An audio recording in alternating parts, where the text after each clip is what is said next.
মাননীয় মুখ্যমন্ত্ৰী হিমন্ত বিশ্ব শৰ্মা ডাঙৰীয়াক জেললৈ পঠাম বুলি যি এষাৰ কথা কৈছে, সেই কথাষাৰৰ এনেকুৱা কথা যেতিয়া 2011 চনৰ পৰা 16 চনলৈ যেতিয়া মই যেতিয়া বিৰোধীত আছিলোঁ, আমাৰো এজন পৰ্যবেক্ষকে এনেকুৱা ধৰণৰ কথা কৈছিলে। অৰ্থাৎ বিৰোধীত যেতিয়া থাকে সেই সময়ত এনেকুৱা কথা কয়, আৰু সেই সময়ত এনেকুৱা কথা এইকাৰণে কোৱা হয় যে যাতে জনসাধাৰণক যাতে আকৃষ্ট কৰিব পৰা যায়।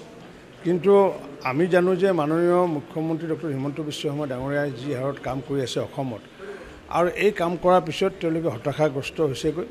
কোনো কালে ধুবুৰী গোৱালপাৰাৰ কিছু চিটত বাহিৰে কোনো কালে কংগ্ৰেছে যিমানে যি প্ৰচেষ্টা হাতত নলওক, কোনো কালে তেওঁলোকৰ আসন বৃদ্ধি নহয়। মাননীয় মুখ্যমন্ত্ৰী ডক্টৰ হিমন্ত বিশ্ব শৰ্মা ডাঙৰীয়াৰ নেতৃত্বত নিশ্চিত ৰূপত আগন্তুক দিনত 90টাতকৈ অধিক যাব।